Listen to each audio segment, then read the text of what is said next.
ইসরায়েলের বন্ধুকে আমাদের প্রতিবেশী রাষ্ট্র ভারত, এবং এই ভারত শেখ হাসিনার ঘাড়ে চড়ে বাংলাদেশকে আরেকটি গাজা, আরেকটি ফিলিস্তিন বানানোর চক্রান্ত করেছিল। বাংলাদেশের জনগণ সেই চক্রান্ত রুখে দিয়েছে। গাজায় দেখেন কিভাবে নির্বিচারে গণহত্যা চালানো হয়েছে, শিশুদেরকে, বৃদ্ধ মায়েদেরকে কিভাবে গুলি করে বোমা মেরে হত্যা করা হয়েছে। এখন শুরু হয়েছে লেবাননে। লেবানন এবং ইসরায়েল তাদের সীমান্ত রয়েছে, পাশাপাশি রাষ্ট্র। যদিও আসলে ইসরায়েলকে রাষ্ট্র বললে ভুল হবে, তারা দখলদার রাষ্ট্র। তারা ফিলিস্তিনের ভূমিকে দখল করেছে। এই দখলদার রাষ্ট্রের বিষয়ে আমাদের পশ্চিমা রাষ্ট্রগুলোর কোনো বক্তব্য নাই। ইসরায়েল একটি বর্বর রাষ্ট্র, এই রাষ্ট্রের কোনো মানবিকতা নাই, এবং তাদেরকে সবসময় সহযোগিতা করছে পশ্চিমা রাষ্ট্রগুলো। পশ্চিমা রাষ্ট্রগুলো বলছে যে ইসরায়েলের তাদের আত্মরক্ষার অধিকার রয়েছে। আপনারা বলেন, ইসরায়েলের উপরে কেউ হামলা করছে? তাদের শিশুদেরকে, তাদের মাদেরকে কেউ নিপীড়ন করছে?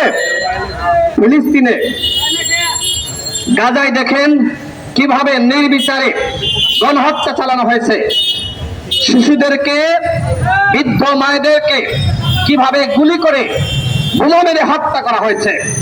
এখন শুরু হয়েছে লেবাননে। লেবানন এবং ইসরায়েল তাদের সীমান্ত রয়েছে, পাশাপাশি রাষ্ট্র। যদিও আসলে ইসরায়েলকে রাষ্ট্র বললে ভুল হবে, তারা দখলদার রাষ্ট্র। তারা ফিলিস্তিনের ভূমিকে দখল করেছে। এই দখলদার রাষ্ট্রের বিষয়ে আমাদের পশ্চিমা রাষ্ট্রগুলোর কোনো বক্তব্য নাই, বরং তারা সহানুভূতি দেখাচ্ছে।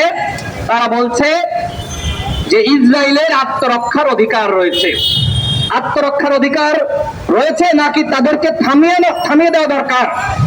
কেন আপনারা বলতে পারেন না ইসরায়েল এভাবে বিভিন্ন রাষ্ট্রের জন্য যে হুমকি তৈরি করছে, শিশুদেরকে নির্বিচারে গুলি করে হত্যা করা হচ্ছে, মা বোনদেরকে হত্যা করা হচ্ছে, কেন আপনারা বলতে পারেন না যে ফিলিস্তিনে মানবাধিকার লঙ্ঘন হচ্ছে? কেন আপনারা বলতে পারেন না লেবাননে মানবাধিকার লঙ্ঘন হচ্ছে?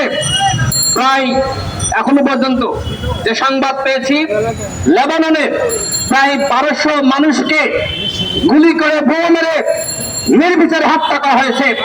হাজারো মানুষ আহত হয়েছে, আক্রান্ত হয়েছে।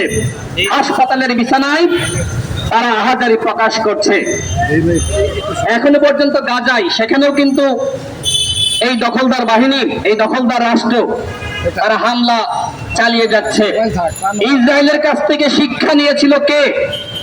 এই আওয়ামী লীগ। ইসরায়েল যেভাবে বর্বর ভাবে মানুষকে নিপীড়ন করেছে, গণহত্যা চালিয়েছে, সেই ইসরায়েলের কাছ থেকে শিক্ষা নিয়ে শেখ হাসিনা বাংলাদেশে গণহত্যা চালিয়েছে। আজকে শেখ হাসিনার বিদায় হয়েছে। আমি পুরো মুসলিম বিশ্বকে বলবো, আন্তর্জাতিক কমিউনিটিকে বলবো, আপনারা সকলে এই ইসরায়েল দখলদার রাষ্ট্রের বিরুদ্ধে একতাবদ্ধ হন। তাহলে ইসরায়েল এই ধরনের কর্মযজ্ঞ থেকে নিজেদেরকে দূরে রাখতে বাধ্য হবে। আমরা বাংলাদেশ থেকে আমরা ইসরায়েলের এই বর্বরতার প্রতি আমরা ঘৃণা প্রকাশ করছি।